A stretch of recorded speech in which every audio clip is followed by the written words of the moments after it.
Hi, this is Inez Aldridge, and I want to do a video for you today, really kind of off the cuff, spur of the moment, because I just saw something on television and it was kind of showing how across the country in 150 different cities, fast food workers had gone on strike. They were protesting in Las Vegas, in Boston, I believe, Detroit, and New York. Many of them were getting arrested, but they're protesting because they're demanding a $15 an hour wage instead of the minimum wage that a lot of them are being paid, some as low as $7.25. Food workers in Tucson are planning to go on strike tomorrow at 7 in the morning. Some employees will walk off the job. And their goal, to raise minimum wage to $15 an hour. 9 News' side's Christina Myers joins us live at an Eastside Jack in the Box. And Christina, what are they making now? Stella, state minimum wage in Arizona is $7.90 an hour, which, working 40 hours a week, means making a little more than $15,000 a year. But a fast food worker who I spoke with today says many misconceptions about the job means they often make even less than that. Come on, wake up. It's time to get up. Autumn O'Donnell works at Jack in the Box, trying to raise 9-week-old Andrew on minimum wage. Our minimum wage is not a livable wage. It's not, you can't live off of it. Andrew's father also makes just $7.90 an hour at Burger King. They each rarely get 40 hours a week, so together they only take home a little over $16,000 a year. We start with the most important bills, and that's what get paid first, and you know, we just kind of hope for the best after that. She says that's not enough to pay rent, utilities, and for baby supplies, and she only makes it by with help from family. So Autumn and her boyfriend will both strike tomorrow, hoping for similar outcomes after protests across the country in places like New York, Seattle, and Chicago. Fight for 15 is expecting about 75 fast food workers to strike in Tucson. Autumn is hoping for a better turnout, but she does understand others' concerns with walking out on a job. That some of the opponents of raising the minimum wage say that if they do, it'll kill jobs, that $7.25 is good enough money or good money for high school students. And that might be. But if you look in the audience and you see the people that are protesting and that are getting arrested, you don't see a lot of high school students. You see a lot of moms, a lot of dads, many of whom are saying that they're raising kids. Some of them have 2 jobs. So it's pretty obvious that that $7.25 is not enough money for them to live on and to support their kids in any kind of a life. The interesting thing, though, is if you figure the minimum wage at $7.25, that would mean that for someone who worked full-time, 2,080 hours a year, 40 hours a week, they would only make $15,080. I don't know about you, but I live here in Northern California. You're going to still be poor if you're making $15,000 a year. And the sad part about it is that $15,000 a year is $4,000 less than the federal poverty level. Federal poverty level, or FPL. What does it mean and why do we use it?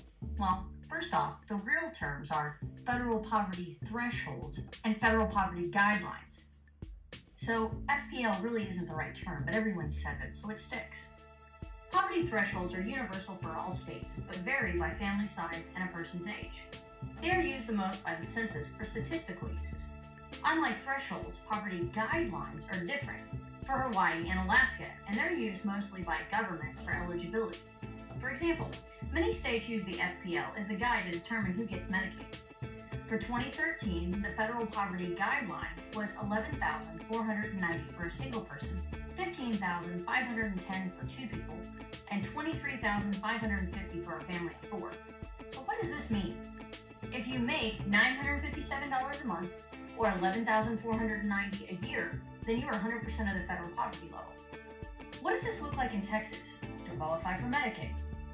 If a single mom has 1 kid over the age of 5, she has to make 133% of the FPL or less.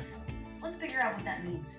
100% of the FPL for 2 people is $15,510. Texas covers up to 133% of the FPL. So 15,510 times 0.33 is 5,118. So 133% of FPL is 15,510 plus 5,118. This equals 20,628. Divide this by 12 and you get a monthly income of $1,719 or less. So a single mom has to make 133% of the FPL, or $1,719 a month to qualify for Medicaid. That's the kind of country we want to be in, and I don't think it's fair or even right or just for us to want other people to live and support their families on that. The thing that's most shocking and I guess disgraceful is that based on numbers from 2013, the average CEO salary for CEOs of fast food restaurants was $10,872,000. Now, I don't think that as a CEO, they should be necessarily limited to the amount of money they can make, but it does seem a bit outrageous that one person can make $10 million, almost $11 million a year, just about $1 million a month, and yet think that $7.25 is enough for their workers. I didn't know that fast food was going to be such an extreme outlier in terms of pay disparity. The study arose kind of in this context that Terrence and other workers like him have created, where there's a growing awareness that inequality is undermining the economy at several levels. But when I dug into the data, what I found was that fast food is a catalyst with inequality that outstrips all the sectors of the economy. The CEO of a fast food company in 2012 earned 1,200 times what the typical worker earned that year. 1,200 times. 1,200 times. And that's with a fairly generous assumption that workers in fast food are receiving benefits and work a full-time schedule, which in many cases, you know, isn't true. One of the things that the people that are opponents to raising the minimum wage say is that it would kill jobs. I doubt that that would happen, and there have been studies that show that that's not the case. So, what do we think should happen? I think there's a common thread if you look at these CEOs. So what is that common thread? One is, obviously, they own a business. They're not working for someone else. They don't have a job. They own a business. They own a business. They get all of the tax breaks that come from owning a business, and they live a lifestyle that if you're a fast food worker, you will never live as long as you work for them. So it's great that you're marching. Marching is a step, but in my opinion, it may get their attention, but it definitely will not keep their attention. So what worked in the past? Because people have been protesting for years. What has worked in the past? In the past, boycotts on a massive scale have gotten and kept the attention of CEOs and owners of companies. There are a couple things we can do, even as consumers and people that are watching what's going on with these protests and are sympathetic. Don't patronize the fast food restaurants. Don't give them your money. And if you, especially if you work at a fast food restaurant, don't give their money. Don't give your hard-earned money, rather, back to them. And for those of us who are blessed not to work in a fast food restaurant, believe me, our families can and will survive without fast food. It might save you some money and might save your health as well. It bothers me when you see people that want to do a good job and they're committed to doing a good job, but yet not be paid what they're worth. And I can give you from personal experience a testimony that shows that while we may think minimum wage is okay, I used to be a manager in a hospital, and I was able over years to hire lots of people to work in my department. I can't tell you how many fast food workers came and applied for work in my Department of Environmental Services. And many of them had worked 10, sometimes more years at fast food restaurants. Some of them had titles. They were supervisors, shift supervisors, managers, assistant managers. But the thing that really jumped out at me was that even though they had worked at these fast food establishments for more than 10 years, they still didn't make very much money. So after 10 years, some of the managers were making $15 to $18 an hour, which is not bad, but even then, after taxes are taken, it's not going to help your family really with get Terrence ahead. in August, as the strikes were just beginning here in the U.S. We welcome you both to Democracy Now! Terrence, let's go to you. You've worked at Burger King for 9 years. How much do you make an hour, if you don't mind me asking? Well, I've worked in fast food for 17 years and at Burger King for 9 years, and I make $9.40 an hour at Burger King. I'm sorry, I didn't catch what you said. Can you say that again? I'm sorry, I've been working fast food for 17 years, and Burger King I've worked for the past 9 years, and I make $9.40 an hour working there. And why are you going on strike today? Well, I'm going on strike for my family. I raised 3 little girls here in Kansas City, and I need their future not to look anything like the past. We've struggled with homelessness, paying basic utilities, gas, rent, the lights, and that's while working every day. What should people do? I believe that people must create and design their own life, because if left up to the owners of fast food companies, they're going to hire you and pay you as little as they can for as long as they can, because that increases their profits. And I don't believe that's the way we show that people live truly in a land of opportunity. So this is definitely not a video meaning to try to get you to quit your job. That would make a lot of sense. But I would suggest that you work until, you might ask, until what? Until you find work that pays better than the fast food job that you have. You might notice I said until you find work, not until you find another job. Because if you get another job, you're going to be in the same boat as you are right now, waiting for someone to tell you how much you're worth. So work until you find work that will pay you better. And maybe follow the example of some of those CEOs that are making $10 million or more a year by having a business. The thing that, remember, was a common thread is they all own a business. One thing that average American people should do is to consider starting a business and owning it and making it work. Make your own money. Create the lifestyle that you want for your own family. And there are lots of business opportunities out there and lots of things that you can do.